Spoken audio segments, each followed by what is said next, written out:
बिस्मिल्लाहिर्रहमानिर्रहीम। अस्सलामुअलैकुम dear student, उम्मीद है आप खैरियत से होंगे। आज हम मैकेनिकल थर्ड ईयर का सब्जेक्ट है अप्लाइड थर्मोडायनामिक्स, जिसका कोड है मैक 313 और आज का जो हमारा टॉपिक है वो थर्मोडायनामिक प्रोसेस। अब थर्मोडायनामिक प्रोसेस क्या है, प्रोसेस की टाइप क्या क्या है, उसके बारे में हम स्टडी करेंगे। अब हम नेक्स्ट स्लाइड पे मूव होते हैं। अब thermodynamics processes of a perfect gases, सबसे पहले उसके अंदर है कांस्टेंट वॉल्यूम आइसोचोरिक प्रोसेस। अब इसके अंदर टेम्परेचर और प्रेशर हम इससे पहले जो लॉ पढ़ चुके हैं, उसके अंदर हम जो परफेक्ट गैस के लॉ पढ़े हैं, जिसमें बॉयज लॉ को पढ़ा है, चार्ल्स लॉ है, हमारे पास गिलाजिस लॉ है। ये 3 लॉ हम डिस्कस कर चुके हैं। इन 3 लॉज के अंदर 3 चीज़ें थी, एक टेम्परेचर था, एक प्रेशर था, एक वॉल्यूम था। एक चीज़ कांस्टेंट होती थी तो दो का आपस में रिलेशन बन जाता था। इसी तरह अब यहाँ पर देखें, जब उसने कहा कि कांस्टेंट वॉल्यूम है तो मतलब ये हुआ कि टेम्परेचर प्रेशर का आपस में रिलेशन होगा। तो लिखा भी हुआ है कि temperature and pressure will increase. अच्छा, no change in volume, volume में चेंज नहीं होगा। No work done by a gas. अच्छा, जब वॉल्यूम में चेंज नहीं होगा तो वर्क डन नहीं होगा। वो कैसे?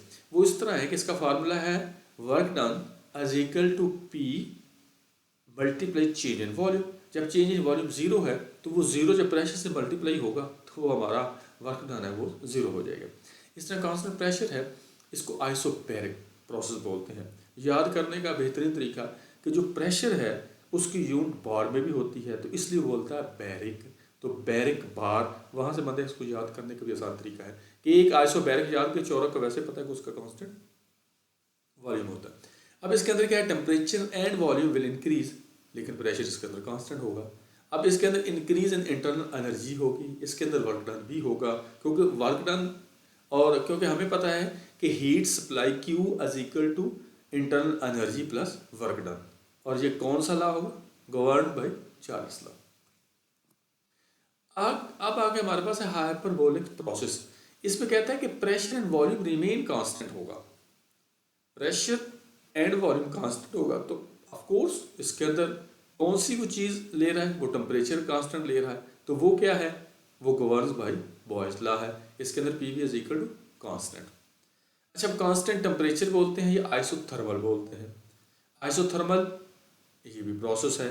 No change in internal energy, no change in temperature, बिल्कुल ऐसे ही है। जब टेम्परेचर उसका कांस्टेंट है तो इंटरनल एनर्जी में इजाफा ही नहीं, क्योंकि इंटरनल एनर्जी क्या होती है, M C M is equal to T2 minus T1, तो उसका टेम्परेचर ही सेम है तो उसके अंदर कोई इजाफा नहीं होगा। अच्छा, उसके बाद है जी एडियाबैटिक आइसेंट्रोपिक प्रोसेस। अच्छा, ये बड़ा इंटरेस्टिंग है। अच्छा, no heat leave or enter the gas, definition में तो चीज आ गई, no heat enter or leave the system, temperature of gas changes, change in internal energy is equal to work done. जो वर्क डन होगा, क्योंकि Q इज इक्वल टू हमारे पास है work done plus internal energy. जब Q zero हो गया है, हमने कहा कि no heat leave or enter the system, तो वो W is equal to change in internal energy के इक्वल आ जाता है। अच्छा, अब इसके अंदर दो चीज़ें, एक लिखा है एडियाबैटिक, एक आइसेंट्रोपिक प्रोसेस। स्टूडेंट एक बात बिल्कुल क्लियर कर लेना, जिस वक्त वो बोलेगा आइसेंट्रोपिक प्रोसेस, इसको बोलते हैं आइडियल, और एडियाबैटिक आइडियल नहीं होता। इसका मतलब ये हुआ कि आइसेंट्रोपिक जो है वो प्रोसेस ऐसा प्रोसेस है जिसको हम आइडियल बोल देते हैं। इसकी जब ये प्रोसेस से एक पॉइंट से दूसरे पॉइंट की तरफ मूव होता है तो इसके अंदर वो तमाम प्रॉपर्टी सेम रहती हैं, जबकि इसके अंदर सेम नहीं रहती। इसके अंदर जो लॉस ऑफ हीट होता है जबकि आइसेंट्रोपिक में नहीं होता। ये हम अगले लेक्चर में भी डिटेल के साथ पढ़ेंगे, जिस वक्त हम इसका वर्क डन ड्राइव करेंगे। अब आगे है जी पॉलीट्रोपिक प्रोसेस है। पॉलीट्रोपिक सेम एज इट उसी तरह का प्रोसेस है जैसे हमने आइसेंट्रोपिक को पढ़ा है, सिर्फ फर्क ये है कि यहाँ पे उसने फार्मूला लिख दिया कि P V power n is equal to constant. यहाँ वहाँ पे क्या था, P V gamma is equal to constant. यही है, सेम पी वी डायग्राम बनेगी, सिर्फ वो जो n और गैमा, अगर गैमा यहाँ पर होगा तो हम उसको बोलते हैं कि आइसेंट्रोपिक प्रोसेस, अगर n होगा तो उसको बोलते हैं पॉलीट्रोपिक प्रोसेस। और n की वैल्यू 1 2 3 4 5, जबकि वो गैमा की वैल्यू होती है 1.4 होती है, जिसको हम एयर की वैल्यू ले लेते हैं। अच्छा जी, आगे हमारे पास है जी फ्री एक्सपेंशन।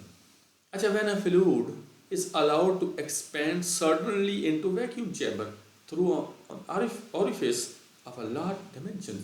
अब हमारे पास फ्लूइड है कि जगह पे स्टोर है, उसको हम सडनली किसी वैक्यूम में इंटर कर दें लेकिन ओरिफिस के थ्रू, तो वहाँ उसको बोलते हैं फ्री एक्सपेंशन। उसके अंदर हमारी हीट जीरो होगी, वर्क जीरो, इंटरनल तमाम चीज़ उसके अंदर जीरो हो जाएगी, इसको बोलते हैं फ्री एक्सपेंशन। ये भी एक प्रोसेस है। अच्छा, उसके बाद है ये हमारे पास थ्रॉटलिंग प्रोसेस। अब when a gas expand through an aperture of minute dimension such as narrow throat और स्लाइडली ओपन वॉल, है उसी तरह के साथ मिलता जुलता है, लेकिन इसके अंदर होता क्या है कि नैरो थ्रोट के अंदर इसको वो थोड़ा सा उसके अंदर अगर गैस निकल जाए, यानी कि एक पॉइंट से दूसरे पॉइंट की तरफ, एक जगह पे हमारे पास गैस पड़ी हुई है, उसको हमें एक्सपेंड करना है किसी नैरो से सुराख के थ्रू, लेकिन ऊपर वाले में नीचे में डिफरेंस ये है कि ऊपर वाले के अंदर तो हम डायरेक्ट हम क्या करते हैं वैक्यूम चैम्बर के अंदर उसको हम क्या करेंगे एक्सपेंड करवाएंगे, जबकि नीचे के अंदर क्या होता है कि हम उसको माइन्यूट सी डिमेंशन उस वाल के साथ उसको जब एक्सपेंड करवाएंगे उसको हम थ्रॉटल प्रोसेस बोलते हैं। अब ये है जी इसकी diagram, journals law for expansion and comparison है, कंप्रेशन है। ये देखें, ये हमारे पास ये है पीवी डायग्राम, ये प्रेशर अलोंग वाई एक्सिस और वॉल्यूम अलोंग एक्स एक्सिस। अब यहाँ पर अगर हम बोलेंगे कांस्टेंट हमारे पास प्रेशर है, तो मतलब ये हुआ कि कांस्टेंट प्रेशर की लाइन सिर्फ ये है। कांस्टेंट प्रेशर ये है कि जिसके अंदर प्रेशर इंक्रीज ना हो लेकिन उसके अंदर वॉल्यूम हमारा इंक्रीज कर रहा हो।